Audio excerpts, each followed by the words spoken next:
The man in the navy blazer reached down, lifted the boarding pass from her hand, and tore it clean in half before she could finish her sentence. The sound was sharp, final, louder than the rain hammering the jet bridge outside. "You're in the wrong place," he said flatly. "This cabin is full. You can wait your turn in the back." For a moment, no one breathed.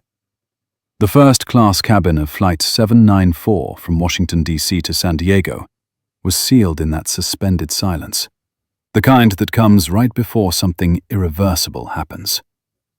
The low hum of auxiliary power, the faint clink of ice in crystal glasses, the smell of leather seats warmed by bodies that believed they belonged there.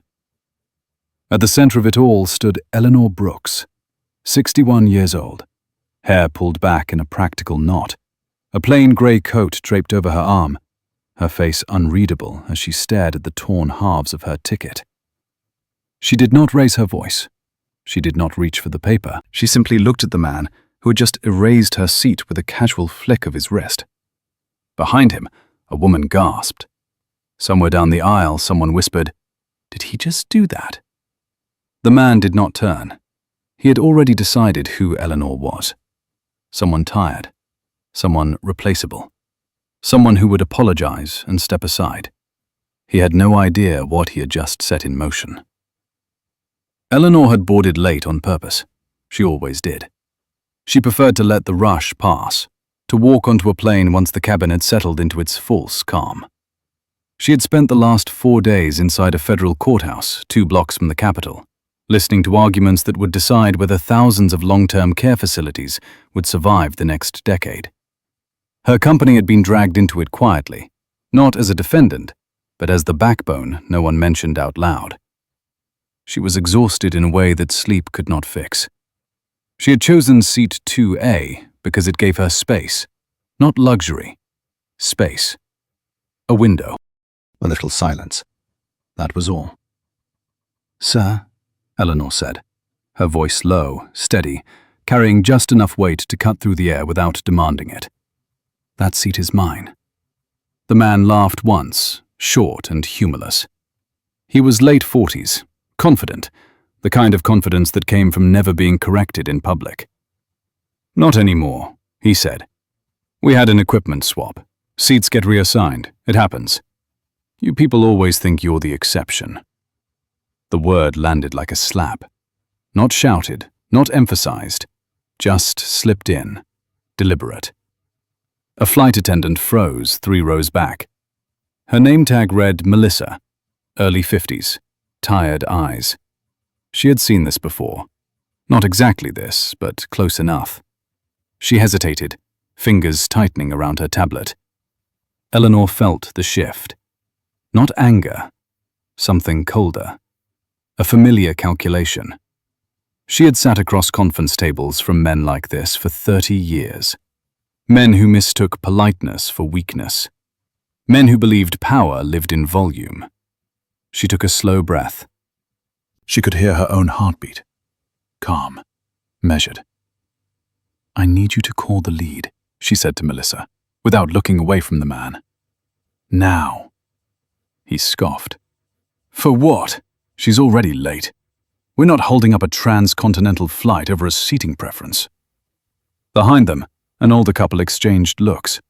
The husband leaned into the aisle, his voice edged with irritation.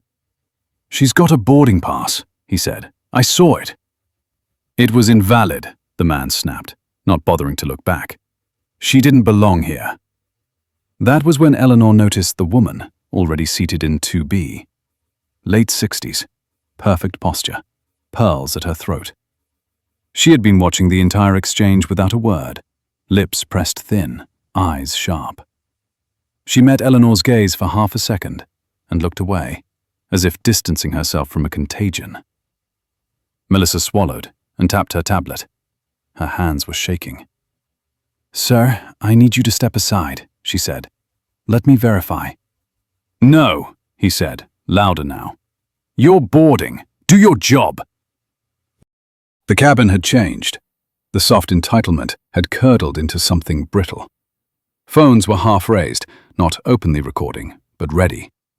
people sensed it. This was crossing from inconvenience into confrontation. Eleanor stepped forward, close enough now that she could smell his cologne. Sharp, expensive, overused. "You shouldn't have done that," she said quietly, nodding at the torn ticket still clenched in his fist. He leaned down, invading her space. "Or what?" She held his gaze, did not blink. "Or you'll force people who don't want to be involved to make choices they didn't expect to make today." He laughed again, louder, nervous now, whether he realized it or not. "You threatening me?" "No," Eleanor said. "I'm warning you." Melissa's voice cracked. "Captain Reynolds is on his way." That name rippled through the cabin. The older man behind them sat back. The woman in pearls stiffened. The man in the blazer hesitated for the first time. Just a fraction. Enough. Captain Reynolds stepped out of the cockpit moments later. 65. Former Navy. A face carved by years of command decisions that never made the news. He took in the scene in a single sweep. The torn paper, the blocked aisle, the tension that hummed like exposed wiring. "What's going on?" he asked, not raising his voice. The man launched into it immediately. Equipment change, invalid seat, passenger refusing to cooperate. He spoke quickly, confidently, like someone used to being believed. Reynolds turned to Eleanor. "Ma'am?" Eleanor reached into her coat. Slowly, deliberately. She did not pull out anger. She pulled out a different boarding pass. Printed, clean, unmarked, 2A, issued that morning. "And this," she said, "is why I don't like shortcuts." Reynolds studied it, then looked at Melissa's tablet, then at the man. "Sir," Reynolds said, "step aside." "No," the man said, heat rising. "This is ridiculous. She can sit somewhere else." Reynolds straightened. His voice hardened. "You are obstructing the aisle. You destroyed another passenger's boarding document. You ignored a direct instruction from cabin crew." The man's jaw tightened. "You're really going to delay everyone for her?" Reynolds held his stare. "For safety." The word carried weight. Final weight. Reynolds turned slightly, speaking into his shoulder mic. "Ground control, hold pushback." A collective exhale rippled through the cabin. Some in relief, some in anger. All aware something had crossed a line. The man looked around now. Really looked. The phones, the faces, the woman in pearls who would not meet his eyes. Eleanor felt it then. The shift. The moment when assumptions cracked. She leaned in, her voice just for him now. "You thought this was about a seat," she said. "It never was." He stared at her, confusion flickering across his face. Captain Reynolds cleared his throat. "Ms. Brooks," he said carefully, "ground control is asking if we should escalate." Eleanor nodded once. "Yes." The man stiffened. "You know her?" Reynolds looked at him. "I know exactly who she is." The silence this time was different. Not shock. Recognition. The kind that comes too late. Eleanor stepped back, reclaiming space that had never truly been taken. Her expression did not change. Not triumph, not satisfaction. Just resolve. Outside, rain streaked down the windows in silver lines as the aircraft remained locked at the gate, the entire flight suspended on a choice that had already been made. The first sound was the click. Sharp, metallic. The cockpit door locking from the inside. It wasn't loud, but in the sealed silence of the grounded aircraft, it landed like a gavel striking wood. People shifted in their seats. Someone cleared their throat. A glass was set down too hard against a tray table and rattled. The illusion of routine had collapsed, and now everyone felt it. They were no longer passengers waiting to depart. They were witnesses. The man in the navy blazer stood frozen in the aisle, his confidence draining out of him in visible increments. His shoulders, once squared, had started to sag.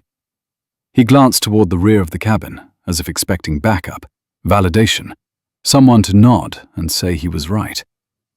No one did. The older couple behind him avoided his eyes. The woman in pearls stared straight ahead, her jaw tight, her hands folded too neatly in her lap. Captain Reynolds turned to the intercom, but did not press it yet. He understood timing. He always had. "Sir," he said evenly, "step back into your row and sit down." "I didn't do anything," the man said, louder than before. His voice cracked on the last word, betraying him. "She's making this into a scene." Eleanor Brooks felt the weight of every eye on her, but she did not move. She knew this moment, the pause before escalation, the moment where people decided whether the rules applied to everyone or only to those without leverage. Her hands rested loosely at her sides. Her breathing was slow, measured. Melissa hovered a few feet away, her tablet clutched to her chest like a shield. Her face had gone pale, but her eyes were alert now, sharp with professional resolve. She had crossed her own line. Whatever happened next, she would not be able to pretend she hadn't seen it. "Sir," Reynolds repeated, a shade firmer, "this is your final instruction." The man laughed again, but there was nothing left in it now. "You're grounding a flight because she complained," he said, pointing at Eleanor. "You know how insane that sounds." Reynolds didn't answer right away. He stepped closer instead, just enough for the man to feel the shift in authority. "No," he said quietly. "I grounded this flight because you interfered with boarding procedures, obstructed the aisle, destroyed a boarding document, and refused multiple lawful instructions from crew." The words stacked neatly, one on top of the other. Clean, undeniable. A murmur rolled through the cabin. Not outrage, recognition. Eleanor watched the man's face change as the weight of that list sank in. He opened his mouth, then closed it. He tried again. "This is overkill." Reynolds finally pressed the intercom.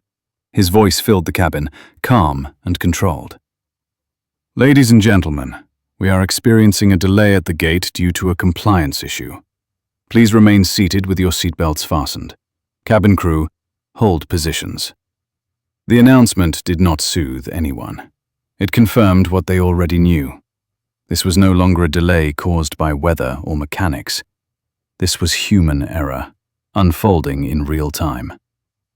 From the rear of the cabin, a man in his 70s spoke up, his voice steady but edged with irritation.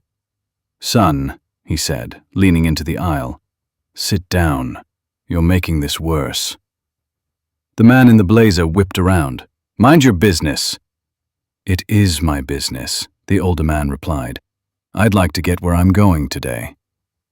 That did it. Something inside the man snapped. He took a step toward the voice, away from his row, away from control. Melissa gasped. Eleanor felt the air tighten. "Enough," Reynolds said sharply. He turned to the cockpit door. "Ground control, request airport security at gate B12. The words landed like a hammer. Eleanor did not flinch. She had expected this. She had seen it coming from the moment the ticket tore. Power rarely retreated quietly. It lashed out first. The man's face drained of color. "You can't be serious." "I am," Reynolds said, "and I suggest you sit down before this escalates further." The man looked at Eleanor then. Really looked, as if searching her face for something. Fear? Doubt? A plea for mercy? He found none of it. "What do you do?" he demanded. "You walk around acting like you own the place. Who are you?" Eleanor held his gaze. The answer sat on her tongue, heavy with consequence. She did not give it to him. Not yet. "Instead," she said, "someone who doesn't need to tear other people down to feel secure." That cut deeper than any title could have. Security arrived faster than most people expected. 2 officers at first, then a supervisor. The jet bridge door opened with a hiss, letting in the damp smell of rain and asphalt. Their boots thudded against the aircraft floor, loud in the charged quiet. The lead officer spoke to Reynolds first. Low voices, efficient, professional. Eleanor caught fragments. Refusal to comply. Obstruction. Documentation destroyed. The officer nodded and turned toward the man. "Sir," he said, "we need you to step off the aircraft." "This is unbelievable," the man said. He looked around wildly. "You're all watching this, right?" No one answered. A few people looked away. Others stared back without sympathy. "I'm not going anywhere," he said. "She started it." The officer's expression did not change. "Sir, this is not a debate." The man reached out then, not toward the officer, toward Eleanor. His fingers brushed the sleeve of her coat. The cabin erupted. Shouts, gasps. Someone yelled for him to back off.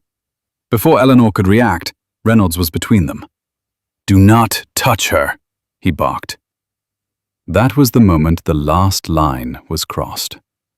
The officers moved in quickly, practiced, controlled. The man resisted, loudly now, his voice echoing through the cabin. Words spilled out of him, accusations, insults. He invoked names that meant nothing here. He invoked rights he had already forfeited.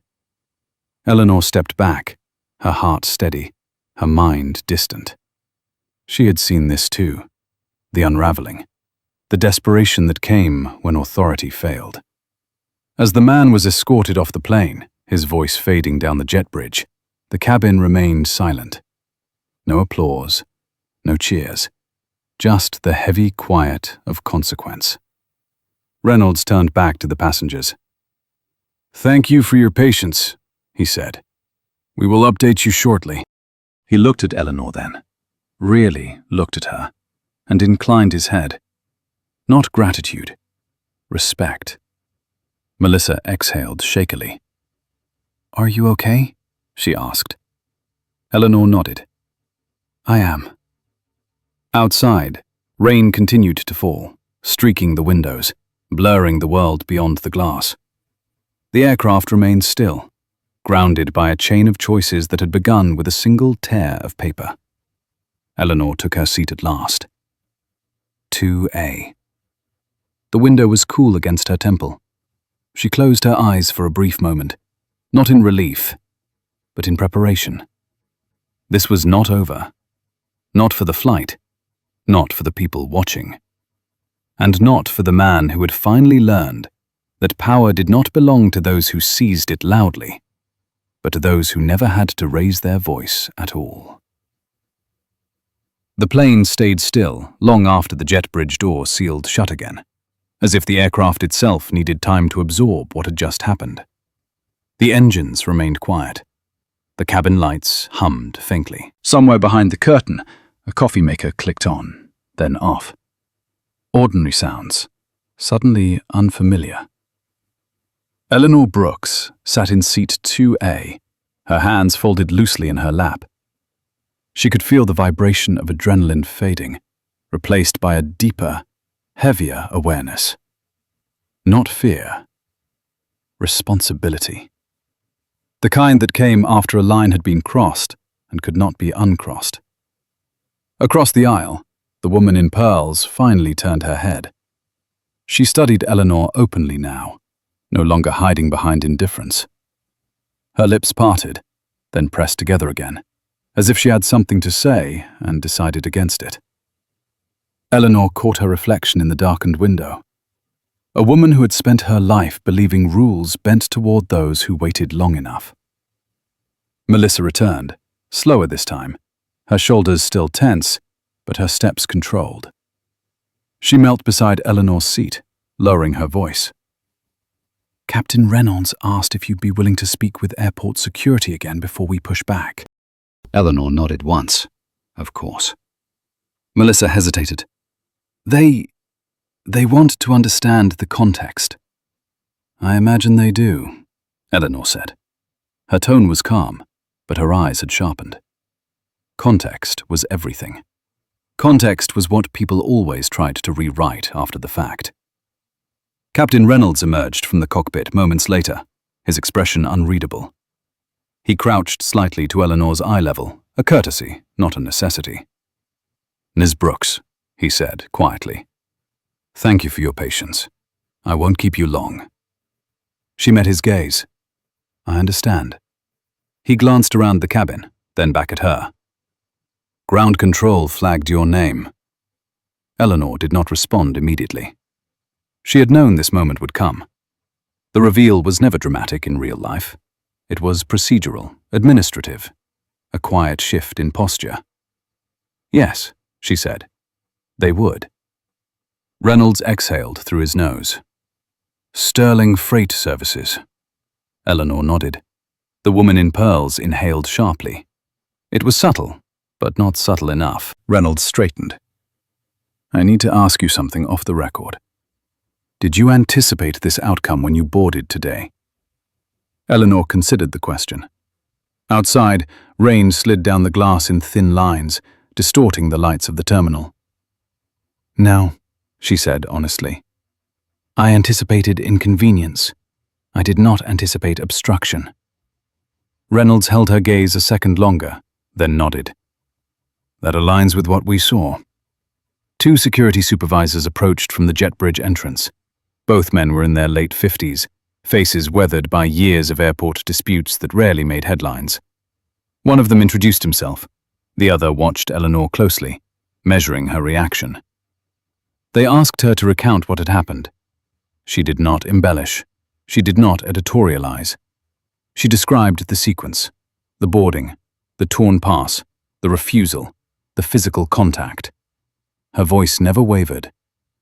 As she spoke, she felt the cabin leaning in, pretending not to listen. People needed coherence after chaos. They needed someone to narrate what they had just witnessed so they could file it away as understandable, survivable. When she finished, the supervisor nodded slowly. "Thank you, ma'am. That helps." He paused. "For what it's worth, you handled yourself well." Eleanor offered a small, tired smile. "I've had practice." They stepped away. The captain lingered. "We'll be pushing back shortly," he said. "There will be a report, possibly follow-up." "I expected as much."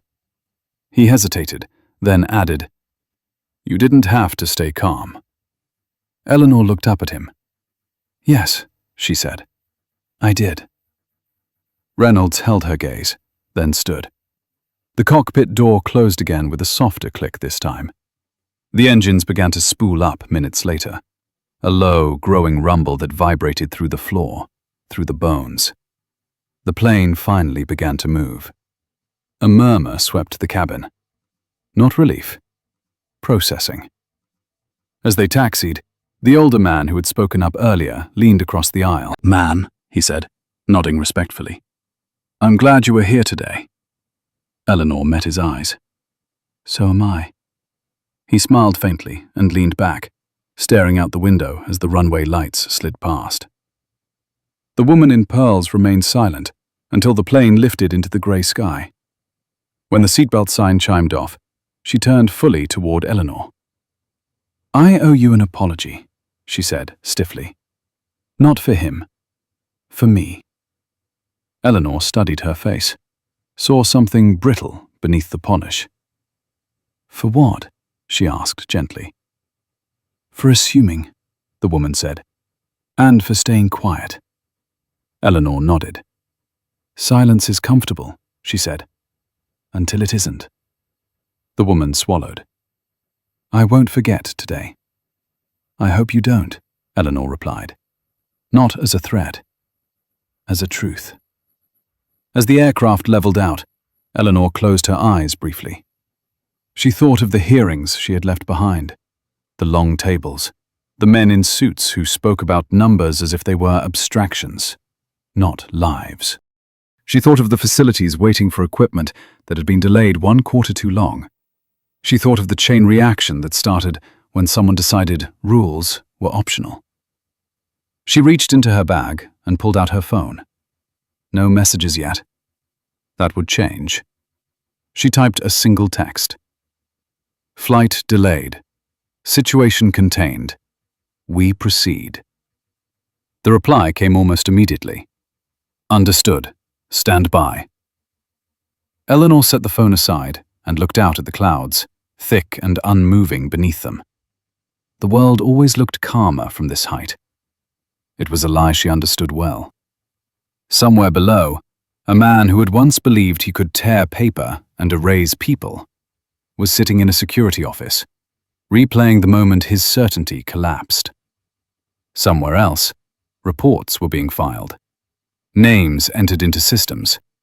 Consequences beginning their slow, deliberate march. The flight continued west, steady now, unaware that its real turbulence had already passed through the cabin, leaving behind something heavier than fear. A reckoning. The call came before they reached cruising altitude. Eleanor felt the vibration of her phone against the armrest before she heard the chime. She did not rush to answer it.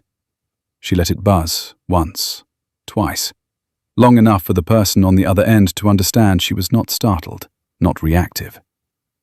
When she finally lifted the phone, she didn't look at the screen. She already knew who it would be. She answered without a greeting. Yes. On the other end, the voice was tight, controlled, carefully neutral. Eleanor, this is Mark Delaney, Office of Transportation Oversight. Of course it was. The man in the aisle seat across from her glanced over, curiosity flickering across his face, before he looked away again. Eleanor angled the phone slightly toward the window, lowering her voice just enough to keep the conversation private, but not secret. I assumed I'd hear from you, she said. There was a pause, paper shuffling, a throat cleared. We were alerted by ground control. Incident report flagged your name. Flagged how? Eleanor asked. As a material stakeholder. Eleanor exhaled slowly through her nose. Outside the window, the cloud layer stretched endlessly, smooth and deceptive.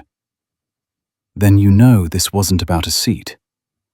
Another pause, longer this time. We're still establishing that. Eleanor said nothing. Silence was often more precise than argument. Mark spoke again, his tone shifting. Less procedural now, more cautious. We have a situation developing on the ground. The passenger who was removed has already contacted legal counsel.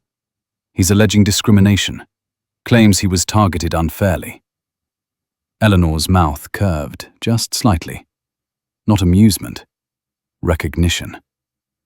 Of course he is. We need your account on record, Mark continued, and we need to understand the potential downstream impact. There will be downstream impact, Eleanor said. You grounded a transcontinental flight for a compliance violation that escalated into physical contact. That's not minor, and you know it. Yes, Mark said, which is why I'm calling. Eleanor leaned back in her seat, eyes drifting toward the cabin. People were pretending not to listen.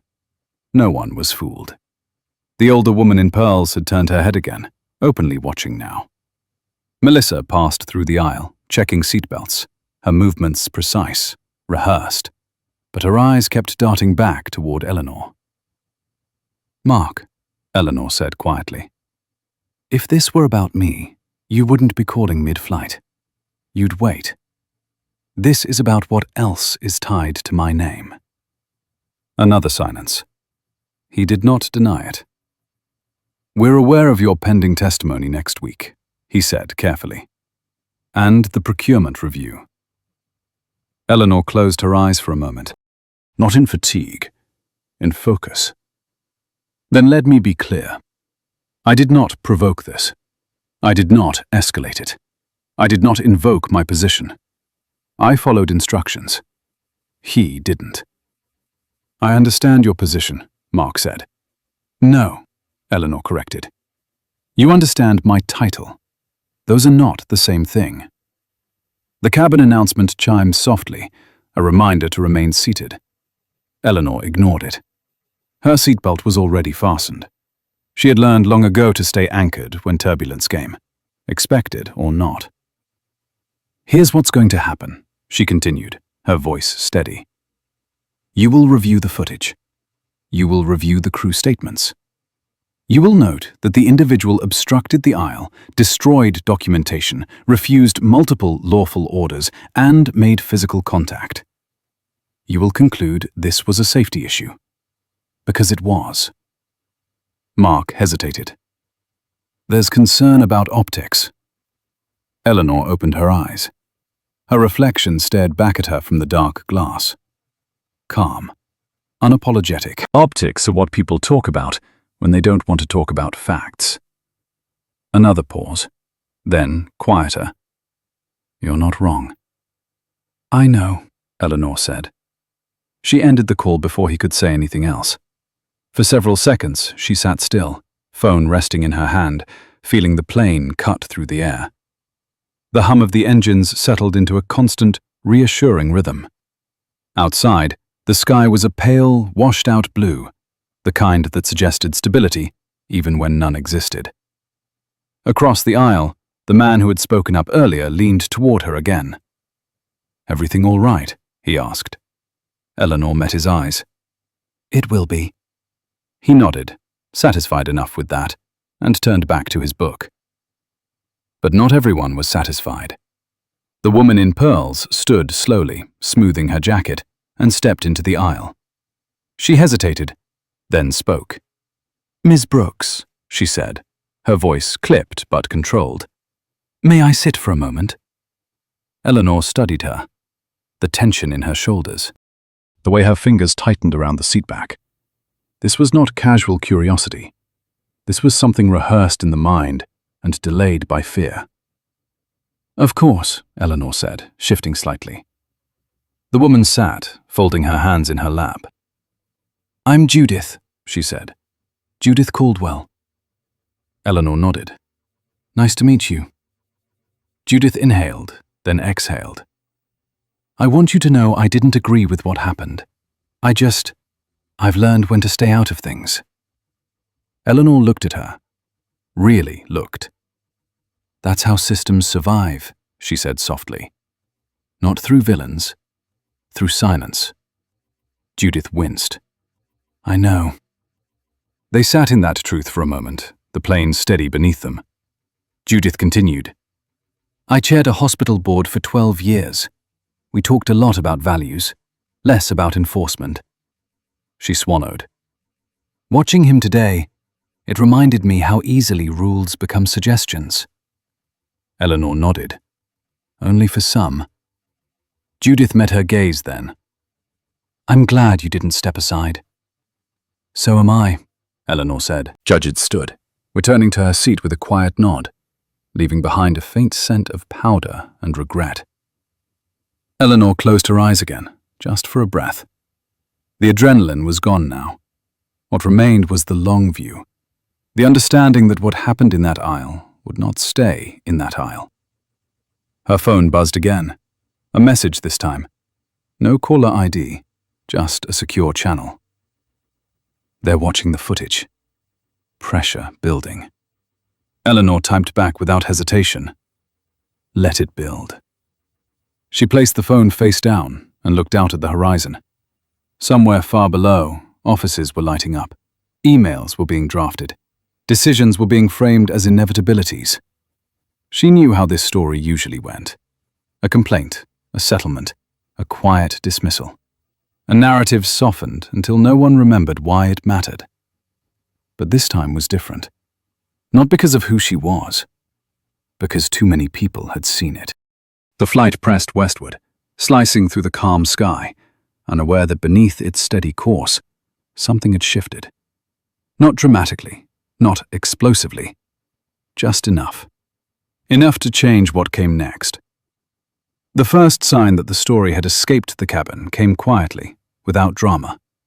Eleanor noticed it when Melissa passed by again, slower than before, her tablet tucked under her arm instead of held tight.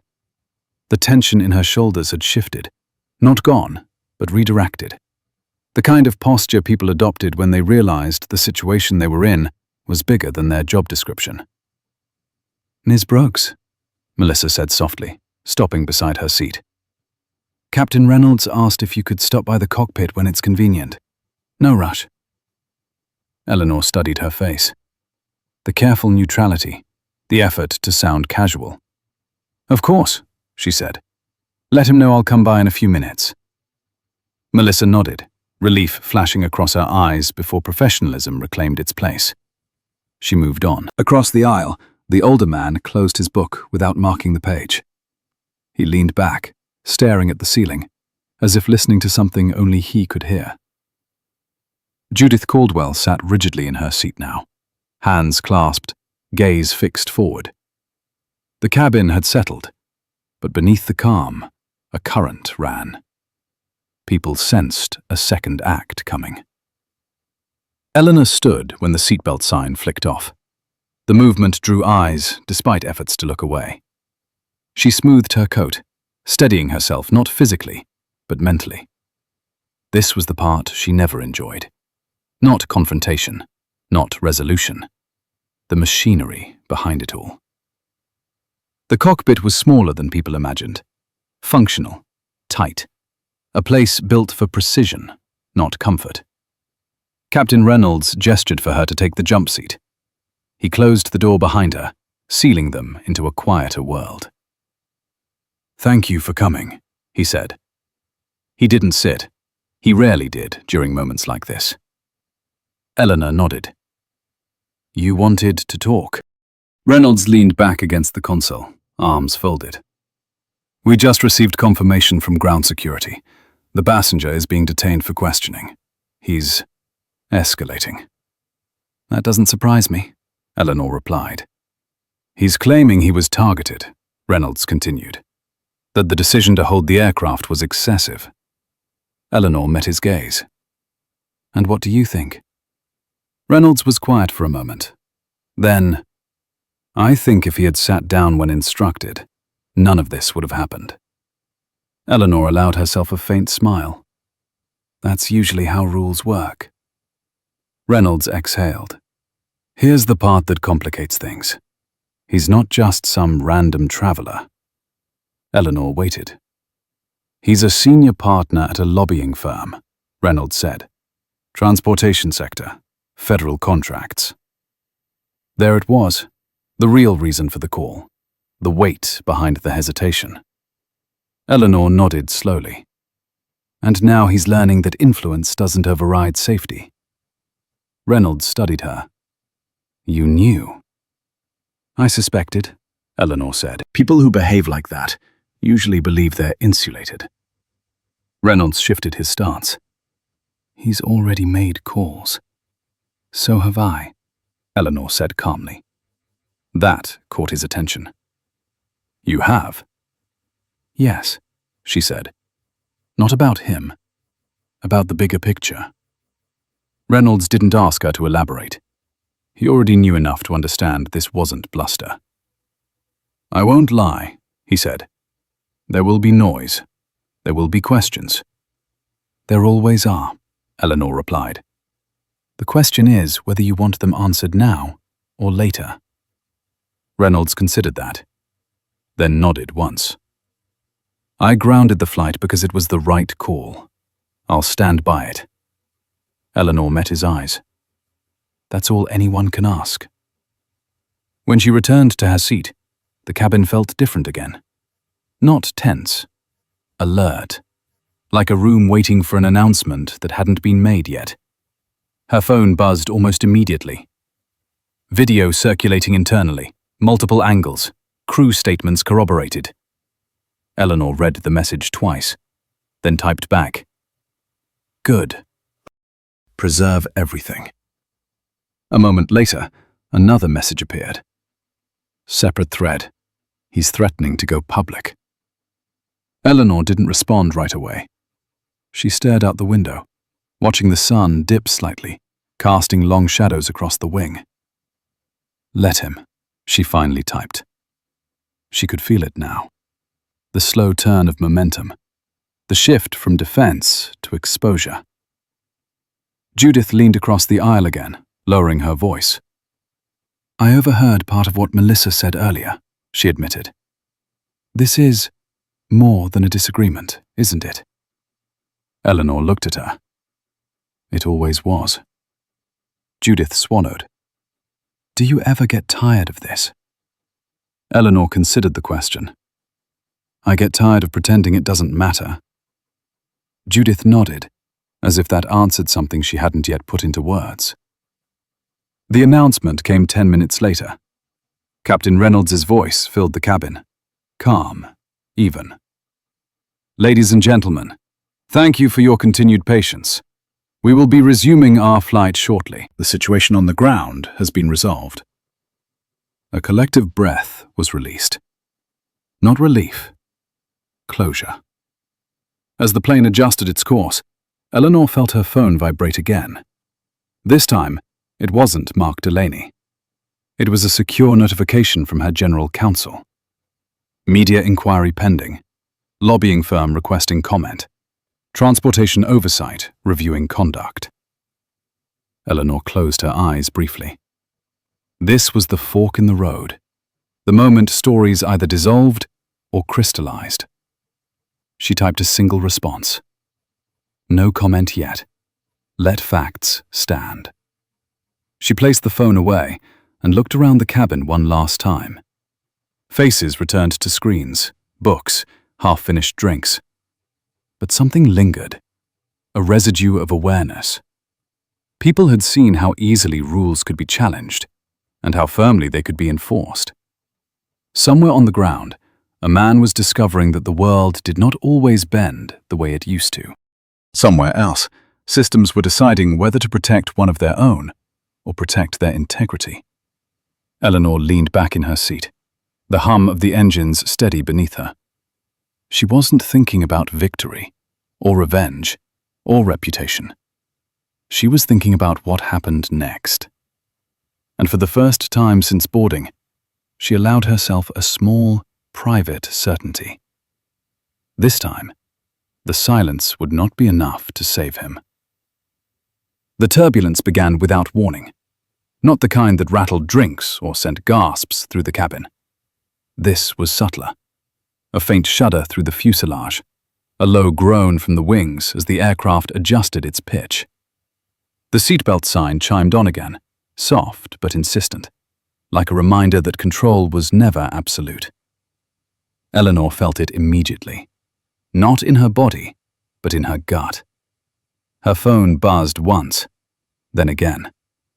She ignored it for a full breath, then another, letting the plane settle before she reached for it. Experience had taught her that reacting too quickly only made other people believe they were steering. When she finally looked, the message was from her general counsel. One line, terse. "He named you." Eleanor closed her eyes.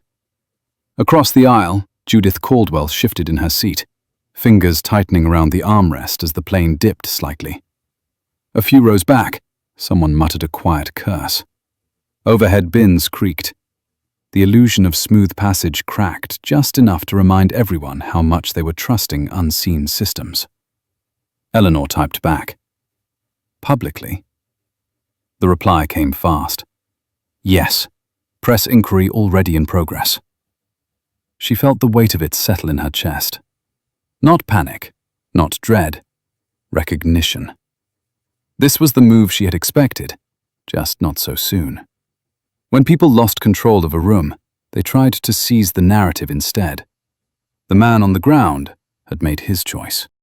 She slipped the phone into her bag and stared straight ahead as the captain's voice came over the intercom. Calm, measured, reassuring.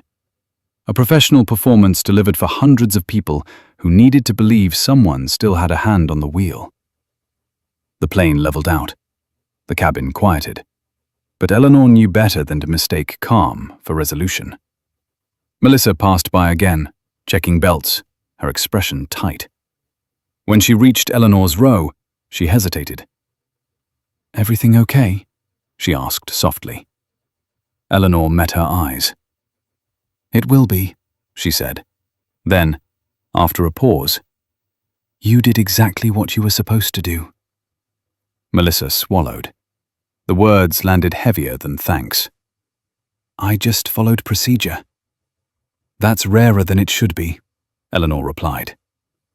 Melissa moved on, shoulders a little straighter. The phone buzzed again. This time, Eleanor didn't wait. The message thread had grown. Legal, communications, operations. A controlled flurry of activity, each note stripped of emotion, heavy with implication. Lobbyist alleges discriminatory enforcement, claims personal damages, demands statement. Eleanor exhaled slowly through her nose. She could almost hear his voice, indignant, incredulous, still convinced someone would rush in to restore his sense of order. She typed one sentence. "No statement until full review. Preserve all footage. Loop in FAA counsel." A beat passed. Then a response. "Understood." Judith leaned toward her again, voice barely above a whisper. "I can feel it," she said. "Something's happening, isn't it?" Eleanor considered lying, considered softening it. She didn't. "Yes," she said. "And it won't stay on this plane." Judith nodded, eyes fixed forward. "Figures. It never does." The cabin shifted again, a stronger jolt this time. A ripple of nervous laughter followed. Someone joked too loudly about air pockets. Eleanor barely heard it. Her attention had turned inward, tracing the familiar pathways of consequence. She had spent decades navigating systems designed to absorb pressure without appearing to bend. She knew where the seams were. She knew what happened when you pressed them at the wrong angle. The phone buzzed again. This time, it wasn't text. It was a call. She stared at the screen for a moment before answering. "Eleanor Brooks," she said. The voice on the other end was younger than she expected. Sharp, controlled, media-trained. "Ms. Brooks, this is Rachel Kim with the National Public Radio. I'm calling regarding an incident on Flight 794 earlier today." Eleanor closed her eyes briefly, then opened them. "I'm aware," she said. "We've received confirmation that a passenger was removed after an altercation," Rachel continued. "That passenger alleges discriminatory treatment and claims you were involved." "Alleges," Eleanor repeated. "Yes," Rachel said. "Do you care to respond?" Eleanor looked around the cabin, at the rows of people pretending not to listen, at Judith's rigid posture, at the older man who had spoken up earlier, now staring intently at his folded hands. "I will not comment until all facts are reviewed," Eleanor said calmly. "Anything else would be irresponsible." There was a pause. Then, "May I confirm your position?" Eleanor smiled faintly. This was the part people always rushed. "You may confirm that I was a passenger on the flight," she said. "Nothing more." The line went quiet. Then Rachel spoke again, more carefully. "Ms. Brooks, your name is already circulating." "I understand," Eleanor replied. "Good afternoon." She ended the call before it could become something else. The cabin felt heavier now, as if everyone sensed the shift from incident to story, from moment to narrative. Judith exhaled slowly. "They called you," she said, not a question. "Yes."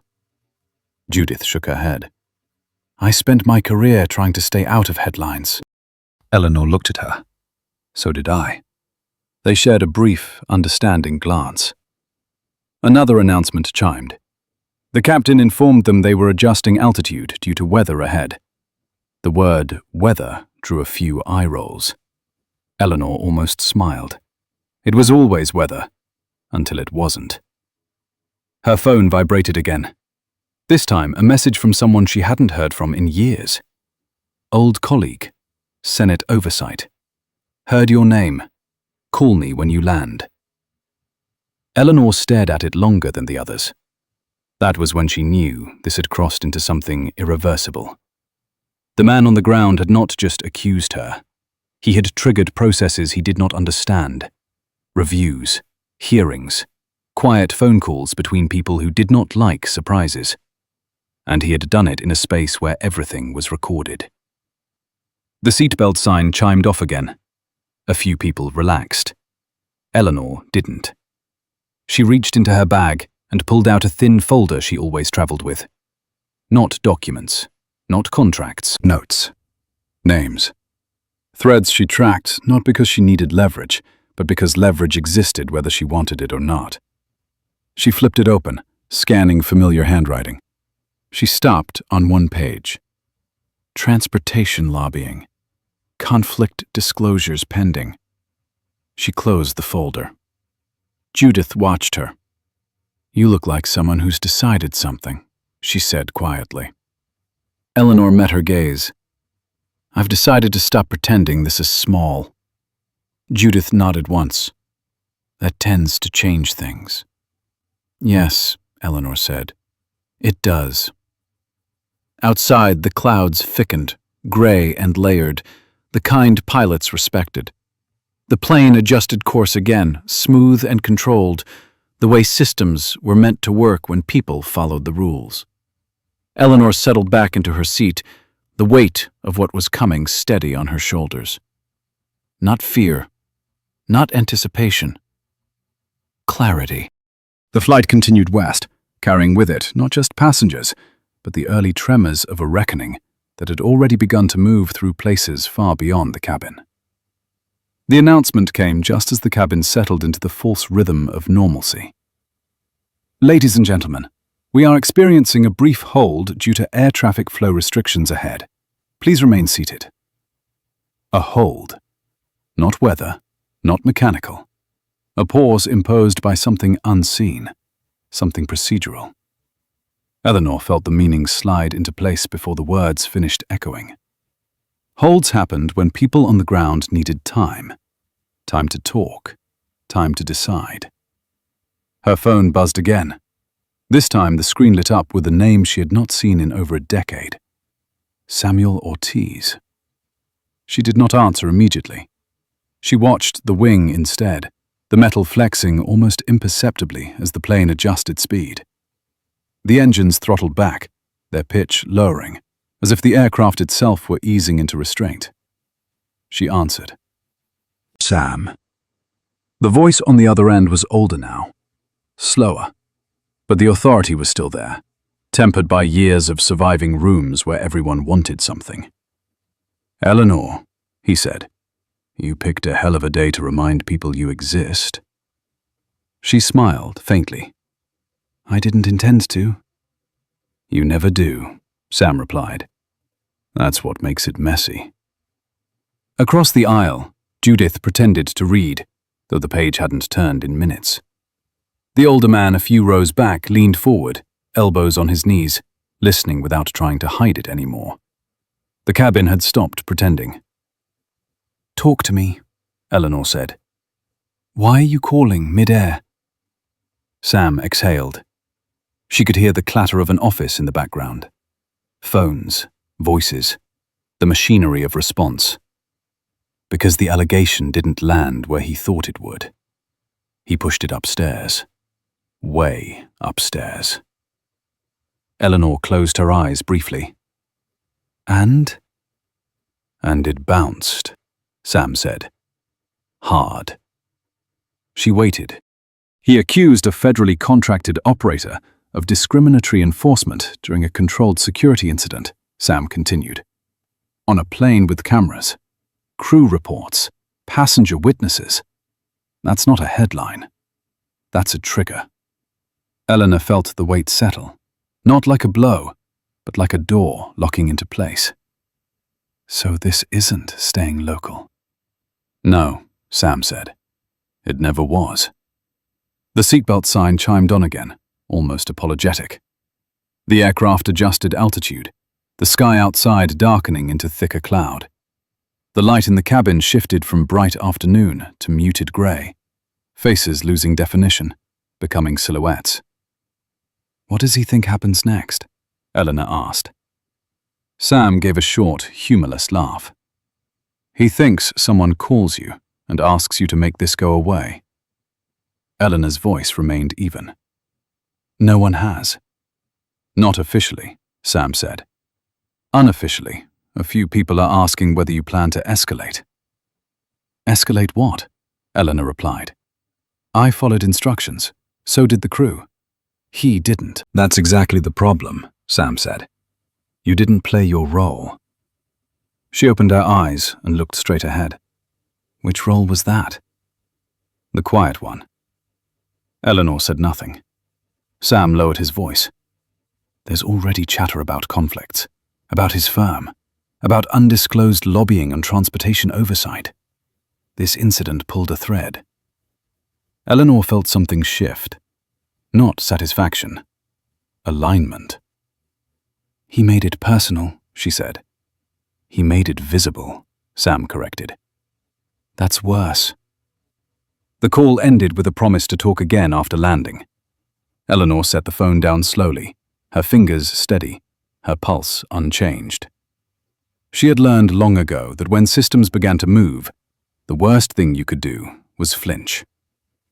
Judith turned toward her, no longer bothering with pretense.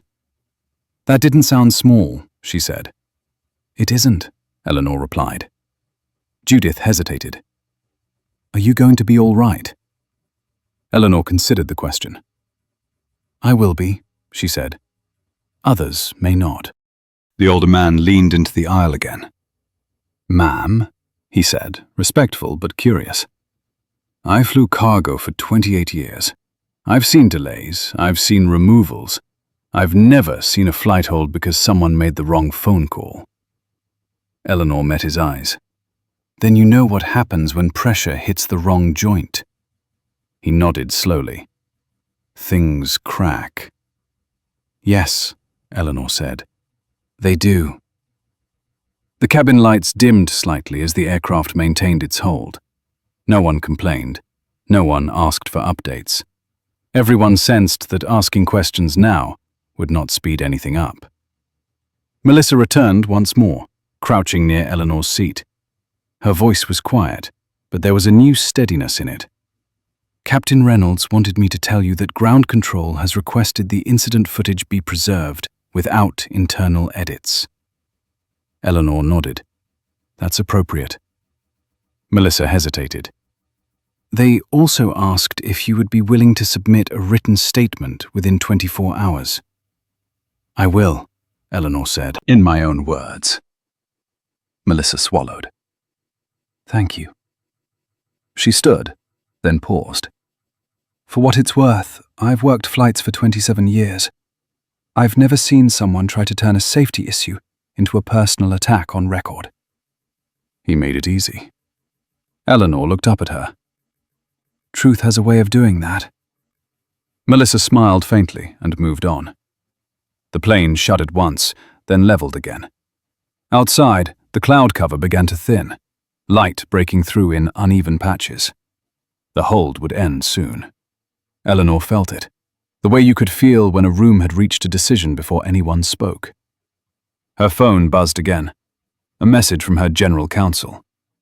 FAA initiated preliminary inquiry. Lobbyist firm requesting counsel. Senate staff asking questions. Eleanor typed a single response. Cooperate fully. She placed the phone away and folded her hands. The noise in the cabin softened. People settled back. The engines began to spool up again, the aircraft gently easing forward, reclaiming momentum. Judith watched her. You're very calm, she said. Eleanor met her gaze. Calm is what comes after you stop being surprised. Judith nodded. I spent years thinking keeping my head down was the same as being safe. It often feels that way, Eleanor replied. Until it doesn't. The captain's voice came over the intercom again. Ladies and gentlemen, thank you for your patience. We are resuming normal flight operations. A ripple of relief passed through the cabin. Not applause, acceptance. As the plane began to climb, Eleanor closed her eyes for a moment. She thought of the man on the ground, still convinced someone would rescue him from the consequences of his own certainty. She thought of the calls already being scheduled, the meetings already being reframed. He had tried to make the story about her. Instead, he had handed it to people who lived for stories like this. The aircraft surged forward, breaking through the last layer of cloud, sunlight flooding the cabin once more. Dees relaxed. Conversations resumed in hushed tones. Eleanor opened her eyes. The flight was moving again. And somewhere below, a very different kind of turbulence was just beginning. The applause never came. That was what struck Eleanor first when the captain announced they were fully back on course. No clapping, no relieved laughter, just a quiet settling, the sound of people returning to themselves after realizing they had been closer to something than they preferred to admit. The cabin exhaled, not in celebration, but in recognition. Eleanor watched it happen in reflections, in the darkened window, in the glossy curve of a seatback, people adjusting jackets, straightening glasses, picking up books they hadn't read. Everyone performing normalcy again, careful not to draw attention to how fragile it felt. Her phone buzzed, once, then twice. She ignored it. For the first time since boarding, she allowed herself to sit still, without preparing for the next move. Across the aisle, Judith Caldwell folded her magazine and set it aside. She turned, hesitated, then spoke. "You know," she said quietly, "I used to think moments like that were rare. Big, obvious." Eleanor glanced at her. "They're not," she said. "They're just usually quiet enough to ignore." Judith nodded. "I chaired committees, approved budgets, signed off on policies I barely remembered a year later." She paused. "I told myself that was responsibility." "And now?" Eleanor asked gently. "And now I'm wondering how many times I watched something wrong happen and told myself it wasn't my place." Judith's mouth tightened. That man wasn't dangerous because he was loud. He was dangerous because he expected everyone else to step aside. Eleanor looked forward again. Expectation is a powerful thing. A few rows back, the older man who had spoken earlier leaned into the aisle, his voice carrying just enough to reach them. "I spent my career believing the system worked because most people meant well," he said. "Turns out it works because a few people refuse to look away." Eleanor turned. "And because some people document everything," she added. He smiled, not amused, appreciative. That too.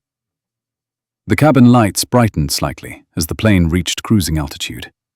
A flight attendant rolled a cart down the aisle, the soft clink of glass returning, as if ritual alone could reset the atmosphere. Melissa moved with practiced calm, but Eleanor noticed the way her eyes scanned faces now, more alert than before. When Melissa reached Eleanor's row, she paused. "Ms. Brooks," she said, quieter than necessary. "Captain Reynolds wanted me to let you know that airport security finalized their report." Eleanor looked up. "And they classified the removal as compliance enforcement," Melissa said. No ambiguity. Eleanor nodded. "Good." Melissa hesitated. "They also noted the attempt to initiate physical contact." Eleanor's jaw tightened almost imperceptibly. "That matters." "Yes," Melissa said. "It does."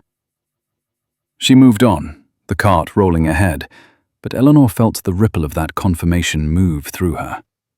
Not vindication. Finality. Her phone buzzed again. This time she checked it. A new message thread had appeared. Not legal, not operations. Personal, from her daughter. "Saw the alert. Are you okay?" Eleanor stared at the screen longer than she meant to. She typed back carefully. "I'm fine. We're in the air." A pause, then a reply. "You sure?" Eleanor looked around the cabin once more. at the people who had watched, at the people who had stayed silent, at the few who had spoken. She typed, "Yes." But it mattered. She slipped the phone away before the conversation could deepen. There would be time for that later. Some conversations were better held on the ground. Judith shifted in her seat. "Your family," she said, not prying, just acknowledging. Eleanor nodded. "They worry." Judith smiled faintly. "That means you taught them to." Eleanor returned the smile, small but genuine. The engines maintained their steady hum. The sky outside had cleared completely now, sunlight flooding the wing, making it gleam like polished steel.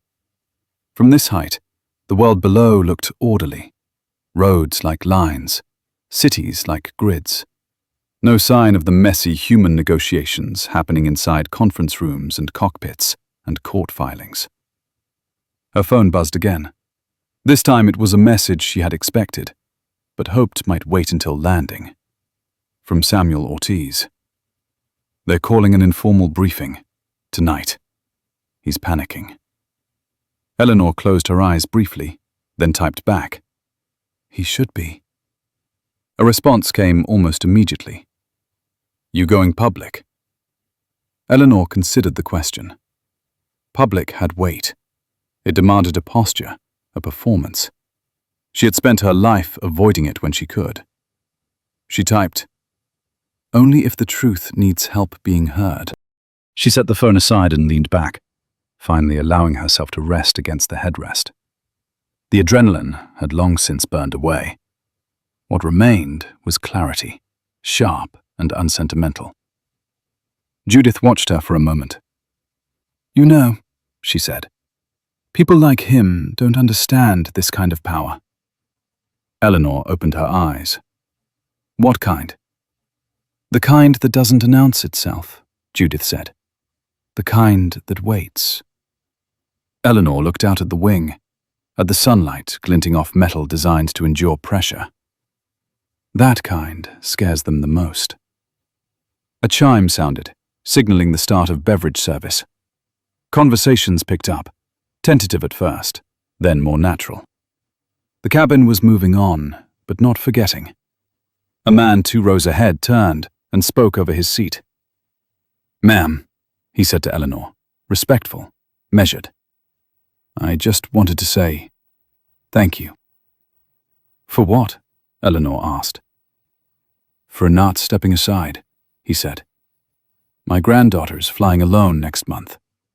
I want her to know the rules still mean something." Eleanor felt a tightening in her chest that had nothing to do with fear. "They do," she said, "as long as someone insists on them." He nodded and turned back. Eleanor closed her eyes again, this time longer. She thought about the hearing she would walk into next week, the faces she would see, the questions that would be asked with polite detachment. She thought about the man who had believed he could bend a system designed to record every move he made. He had not understood the difference between influence and insulation. One protected you, the other just delayed the fall. The plane flew on, steady and indifferent to the quiet recalibrations happening inside its cabin. Somewhere below, phones were ringing, emails were being forwarded, meetings were being moved up. Eleanor Brooks sat quietly in seat 2A, her hands relaxed, her breathing even, fully aware that the most difficult part of this story had never been the confrontation. It was what came after, when people decided whether they would remember what they had seen, and whether they would act on it. The descent began earlier than expected. The nose dipped gently, barely perceptible, but Eleanor felt it in her bones. The subtle shift from forward momentum to preparation, from movement to arrival. The seatbelt sign chimed on again, softer this time, almost courteous, as if asking permission instead of demanding compliance. San Diego stretched beneath them in layers of pale blue and sunburned earth. From above, everything looked orderly, managed. Eleanor knew better. Her phone buzzed once more. She waited until the chime faded before looking. A single message from her general counsel, flagged urgent, but not frantic. That alone told her what she needed to know. Briefing confirmed. FAA. Transportation Oversight. Senate staff present. They want you in person tomorrow morning. Eleanor closed her eyes. Tomorrow morning meant this was no longer about interpretation.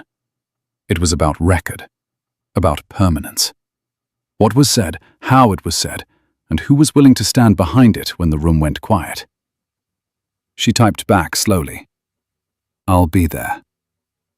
She did not add conditions. She did not ask who else would attend. Those details would arrive whether she wanted them or not. Judith watched her from across the aisle. That look, she said softly. That's not a landing look. Eleanor opened her eyes. It's a beginning look. Judith absorbed that. You could have avoided this, she said after a moment. Not accusing, just honest. Yes, Eleanor replied. And then it would happen again, to someone else. Judith nodded. Probably someone with less leverage. Probably, Eleanor said. The cabin had grown quieter as they descended. Conversations tapered off. People packed away devices, folded blankets, gathered the small pieces of themselves they would carry back into their lives. But attention remained, like static before a storm that never quite broke. The older man who had spoken up earlier leaned into the aisle one last time. I flew into Da Nang in 1972, he said. Different kind of turbulence. Same lesson. Eleanor met his eyes. Which was that pretending you don't see something doesn't stop it from happening, he said. It just makes you complicit. She nodded. I learned that later than I should have. He smiled faintly. We all do. The landing gear deployed with a muted thud, a sound designed to reassure. The ground rushed up to meet them, the runway stretching out like a long, final sentence. The wheels hit. Firm, controlled. The cabin rocked once, then settled. No applause. Eleanor noticed that, too. As the plane taxied, phones came out again, but not for celebration, for updates, for messages waiting on the ground, for the quiet confirmation that what happened in the air had followed them down. The captain's voice came over the intercom one last time. Ladies and gentlemen, welcome to San Diego. Thank you for your cooperation today. Cooperation. Eleanor let the words sit. It was generous. It allowed people to believe they had all played a role in the outcome. The seatbelt sign chimed off. People stood, stretching stiff limbs, reclaiming their space. The choreography of disembarkation began, practiced and polite. Melissa appeared beside Eleanor's row. Her smile was tired but genuine. You'll be first off, she said. Security asked. Eleanor nodded. Of course they did. Judith stood as well, hesitating. If you don't mind, she said, I'd like to walk with you. Eleanor considered it, then nodded. I'd like that. They waited as the aisle cleared, the flow of passengers parting around them with curious glances, some lingering longer than necessary. Eleanor caught fragments of whispered conversation, recognition, speculation, respect, cautiously expressed. At the door, Captain Reynolds stood to one side, posture formal. When Eleanor reached him, he inclined his head. Miss Brooks? Captain, she replied. He held her gaze. For the record, I stand by my call. I know, Eleanor said. That matters. Judith watched the exchange closely. It should, she said quietly. The jet bridge smelled of metal and recycled air, familiar and grounding. At the end of it stood two uniformed officials and a woman in a dark blazer, her expression professional to the point of opacity. Ms. Brooks, the woman said, I'm Deputy Director Collins. Thank you for your cooperation. Eleanor smiled faintly. It seems to be the theme of the day. Collins did not smile back. We'll need a brief statement now, more later. Of course, Eleanor said. But I have a meeting across town in 40 minutes. Collins hesitated. This is time sensitive. So is my schedule, Eleanor replied evenly. There it was. The recalibration. The subtle shift when authority encountered someone who did not rush. Collins nodded. We'll keep it brief. They stepped aside, voices low. Questions asked, answers given. Facts clean and unembellished. Eleanor felt the familiar narrowing of focus that came when truth mattered more than tone. When it was done, Collins closed her folder. Thank you, she said. You'll be contacted. I expected as much, Eleanor replied. Judith exhaled when they were finally released into the terminal. You handle that like muscle memory, she said. It is, Eleanor replied. You don't get it from avoiding conflict. You get it from surviving it. They walked together toward baggage claim. Sunlight streamed through high windows, bright and unforgiving. The world moved around them, indifferent to the quiet recalibrations that had just taken place. At the escalator, Judith stopped. I don't know what comes next for you, she said. But I know this. I won't forget today. Eleanor met her gaze. Neither will I. Judith smiled, then turned away, disappearing into the crowd. Eleanor stood alone for a moment, the hum of the airport rising around her. Her phone buzzed again. A final message before the next phase began. From Samuel Ortiz. He's asking for a statement. Wants to settle. Eleanor stared at the screen. Settle. The word people reached for when they realized the ground was no longer stable beneath them. She typed back, slowly. There's nothing to settle. There's only what happened. She put the phone away and walked forward, shoulders squared, steps unhurried. Outside, the California sun was harsh and clear. No clouds to hide behind. No turbulence to blame. Just open sky. And the understanding that when systems were tested, they revealed not only who abused them, but who they protected. Eleanor Brooks stepped into the light, fully aware that the hardest part of the story was no longer behind her. It was waiting. On the ground. The room was already full when Eleanor Brooks walked in, and it went quiet in the way rooms do when power arrives without announcement. Not the performative silence of fear, but the measured pause of people recalibrating where they stood. Polished wood table, frosted glass walls, flags at rest.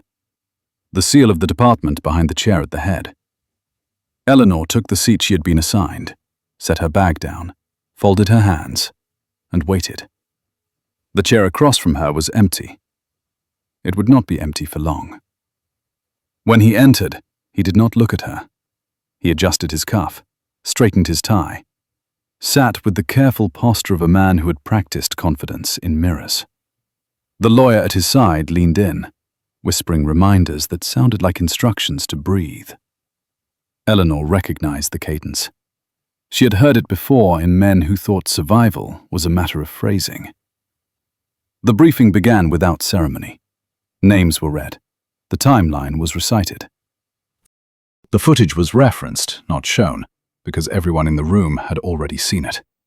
Multiple angles, audio intact, the torn boarding pass, the blocked aisle, the hand on her sleeve, the raised voice that tried to turn safety into theater. Facts stacked neatly, one on top of the other, until denial had nowhere left to stand. When Eleanor spoke, she did not raise her voice. She did not perform. She spoke as someone used to rooms like this, to decisions that traveled outward and changed lives without headlines. She described what happened in plain language. She described what did not happen. She named the moments where the line was crossed, and she named the procedures that followed. She did not say his name. She did not need to. The man's lawyer tried to redirect, suggested misunderstanding, suggested stress, suggested that influence had been mistaken for instruction. The chair listened, expression neutral, then asked for clarification on the physical contact. The lawyer hesitated. The pause was noted. It always was. When the chair finally spoke, the tone was not angry. It was tired. "This is not about intent," she said. "This is about conduct." She closed the folder. The sound was soft, final. And conduct has consequences. The decision did not come with a speech. It came with documentation, referrals, a recommendation for review that would not be quick and would not be kind. A note entered into systems that remembered long after apologies faded. The man's shoulders sagged. He looked at Eleanor then, really looked, as if hoping to find a shortcut in her face. He found none.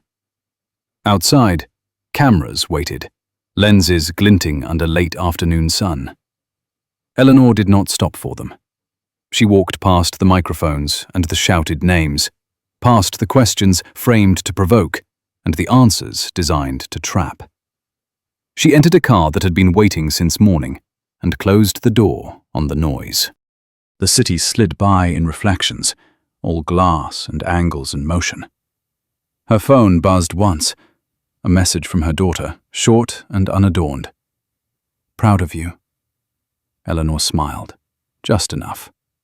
She typed back, "I'll call tonight."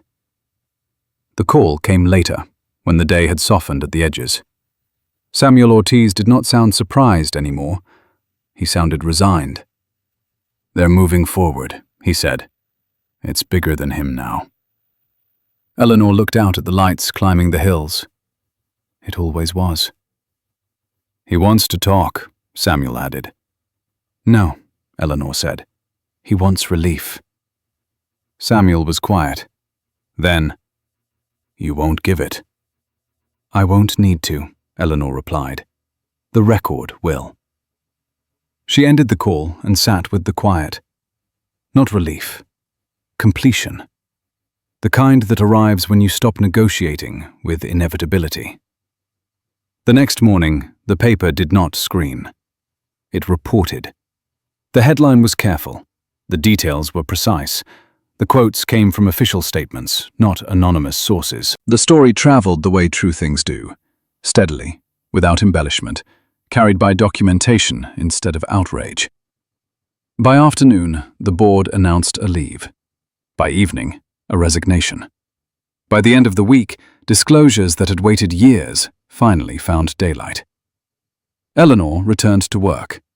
Not triumphantly. Normally. Meetings resumed, deadlines arrived, equipment moved, contracts held.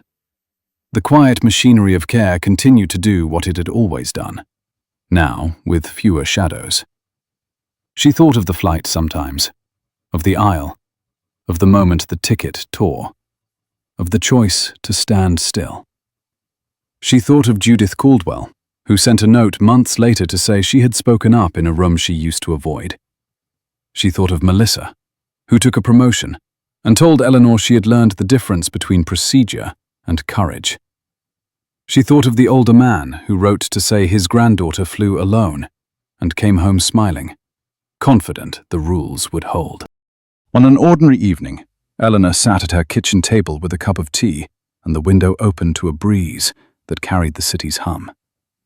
She did not replay the day in the hearing room. She did not imagine alternate endings.